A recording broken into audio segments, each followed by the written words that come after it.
once again, it's Matthew here from Matthewnorthmusic. Thank you for watching my latest video. And if you're new to this channel, because I think this video might well have a few people that have not seen me before, please hit the like and subscribe button. It really does help things to grow on here. And if you hit the little bell icon as you subscribe, then also you will be able to get a notification next time there's a new video out. Anyway, today I'm outside. It's lovely and sunny. And I'm going to go in the shed, and the reason I'm going in the shed is I have a new piece of equipment, and that is a new soldering iron. Now, I saw this in Lidl a couple of days ago, and it was less than £10. So we're going to go in and we're going to see, is the new Lidl soldering iron for £10 any good? Well, I really can't think the last time that I did a video inside here in my little shed of dreams. It's always good to be back out here to do something new. Now, this is the soldering I normally use. This is made by Antex, and they've been around forever. I think they used to be based in Newton Abbot, near where I come from originally. I don't know if they're still there or not, but yeah, I've been using Antex soldering irons now for probably 20 plus years, and they've always been really good. I mean, I've gone through quite a few, but then they're only about 40 quid, and you know, I use them a lot, and I can normally get 3 or 4 years out of one before I have to chuck it away and buy a new one. But yeah, they're always pretty good. Now here we've got what I bought from Lidl. Now this is called a Parkside Soldering station, and it does look quite flash. So let's get this unboxed and see what we get. Now you can see from the box that we've got the iron here, but then it's actually got like a base unit here. And if we read the description, it says power consumption 48 watts. So that's pretty good. That means it's, you know, it's going to heat up nice and hot. I mean, this one here is only 25 watts, my main soldering iron. So we've got a bit more power. And it's got adjustable temperature range between 100 and 500 degrees centigrade. And it should heat up in about 6 minutes, which I suppose isn't too bad. I think mine heats up a little bit quicker than that, but let's get this thing out of the box anyway. And it's just stuck together with a little bit of tape here.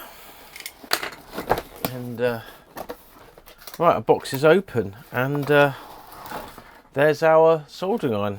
So we'll take it out. And we've got a book of instructions here as well. I presume they're in multiple languages. Yeah, they are. So yeah, there's our instructions. And here's our soldering iron and our stand. Now, presumably should this clip in there maybe? Yeah. So our iron goes in like that. We've got a mains cable. Let's see how long this is. Now I'd say this is probably 2 meters long, so yeah, it's decent length cable on the mains. And if we take off our iron, now it feels like heat-proof cable. Does it say heat-proof on the side of it? Yeah, I think this is. Yeah, I think this is heavy. This is fairly heavy-duty, chunky cable, which is nice. Now this is the iron itself, and yeah, let's have a close look at the tip. Now the end of this it does twist a little bit. I don't want to cause any possible damage, but the end is a little bit loose. Whether that's because that needs pushing down or not, I don't know. But oh, hang on, it just needs tightening up, I think. Yeah, it's a screw thread, so I'll just tighten that up by hand, and yeah, that seems to be a lot more solid now. Now, it actually feels relatively comfortable to hold. I mean, it is chunky, but then I've got other soldering irons that are chunky as well. But what's interesting, in some of the photos that you see of this online, it's actually got it's a plastic cover on a rubber cover on the end. Obviously, you don't want that on when you put the iron on. And this is the base station here. Now, we've got a temperature controller, an on-off switch. And presumably our sponge is just stored at the back. Oh, look at this. So we've got a little sponge. We've then got, I see, we've got a different bit for the end. So we've actually got a bit that's more of a screwdriver shape. So presumably we can just unscrew this, and we can pop this bit in instead. Now, this, I assume, would be for doing because it does say you can use this for sort of model making and things. So, you know, you might even be able to do a bit of basic plumbing with that. I'm not too sure, but yeah, you know, that's be useful too. That actually might come in handy for desoldering as well, because you've got a bit more space on it. So if you've got like a large cable joint or something that you want to get apart, then that should work better. But also, we have 2 little diddy reels of solder there, and they're 2 different thicknesses. So again, I think this is designed as a sort of multi-use soldering iron. So you've got you know, some fairly thick solder there and some thin solder as well. So yeah, that's not bad. Certainly enough to get you going. Although I have this roll of solder, which I've had for about 25 years. I actually bought second hand from the recycling centre for £3. And though I've used quite a bit in the last few years, there's still, you know, there's probably enough there to last me another decade at least. So I don't need to really worry about solder. Although because it is leaded solder, one thing, oh, there's actually a little slot there, look, if you can see. I think these slots are here for actually putting the extra bits in, which is quite nice. But I'm going to pop the solder back in there. And because this is leaded solder, I've always got my extractor fan here, because with leaded solder you don't really want to be breathing in the fumes, and these things are quite cheap anyway. They're only about 20 quid and they'll see you all right. So we've got our little sponge here, so I'm going to put the sponge there and I'm going to add some water to it just to see how far it expands. Hopefully it should expand quite a bit. Oh, it does. Oh, there's 2 sponges actually, so a little one and a big one. So put a bit more water on that. And yeah, this is looking good. So what we'll do is we'll pop that in. I'm going to stick it to about halfway, and we'll plug in and we'll switch on, and we shall see what this iron, how good this iron is. Turn the main breaker on, and it's lit up. So I'll get a gash bit of circuit board and we'll try some soldering and some unsoldering. Well, it said that it needs 6 minutes heating time, but this has been on for a couple of minutes, and already it's melting solder without any problems. So what I've got here is I've got an XLR connector, and for my first test I'm just going to try desoldering the wires on here. Obviously I've put a little bit of solder on the end of the iron, and we'll just see how well it melts. And yeah.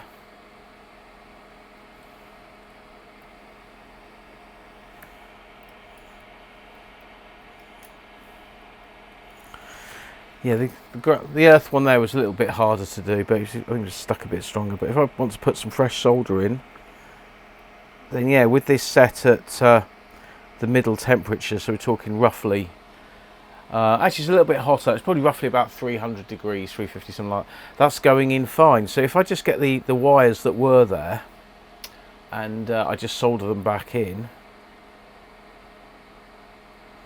yeah, in fact is that sticking? Yeah.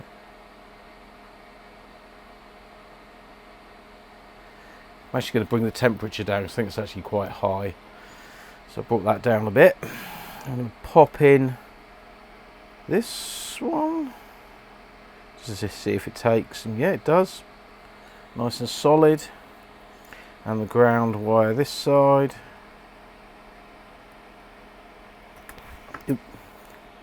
Don't slips. Yeah. And I'm only doing this so you can actually see how it melts, rather than actually trying to solder properly. That's why I'm doing it back to front. But ugh, that's not very good, is it? It's rubbish. Anyway, so that's in now, and yeah, it's not in. Deary me. I haven't got my glasses on either. I'm doing this back to front without my glasses on. But yeah, that's solid now.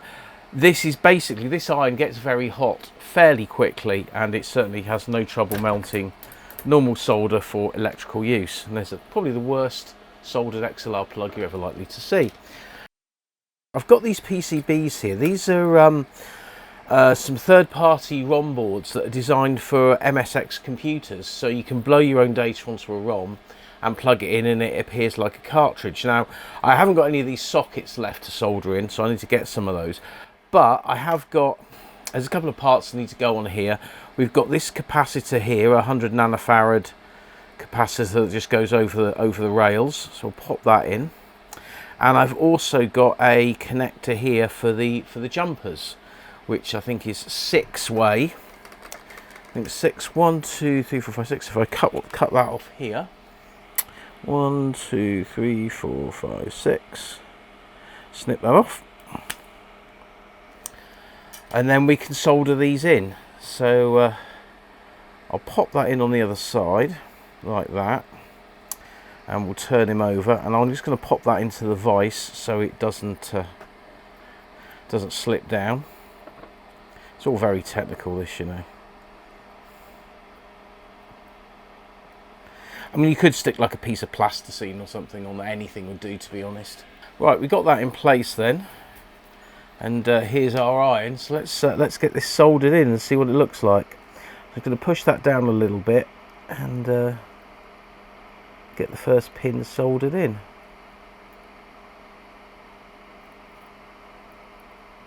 Now, I actually think I do need to turn the temperature up a bit on this. So I'm going to turn it up to about 3, well, it says it's 300 degrees. Whether it is 300 or not, I don't know. But hopefully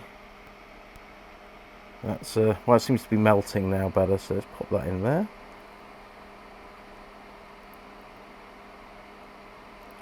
And yeah, that looks all right.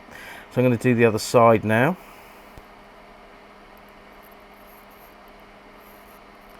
And yeah, even though this is quite a large size tip, it's, because it's pointed, it's not doing too bad, to be honest.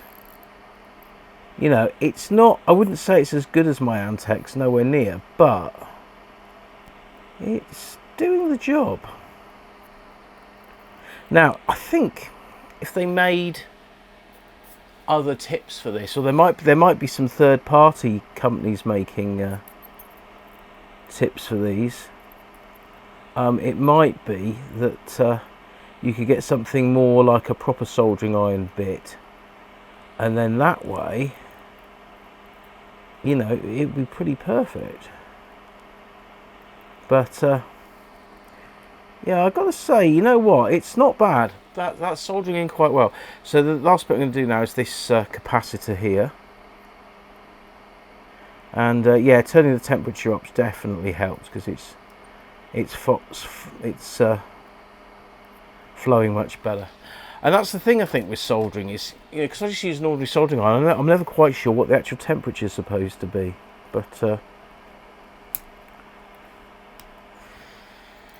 yeah, that's all done. And if I turn it over, yeah, there's nothing wrong with that. That's all soldered in properly. Oh, I put the capacitors a little bit lopsided, but you know, it's real.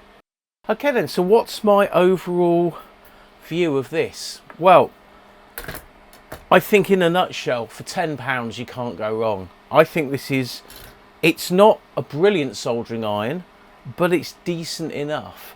And certainly if you want a spare soldering iron, or you want to have a soldering iron that you can keep somewhere that you wouldn't normally use one, 10 quid, you really can't go wrong.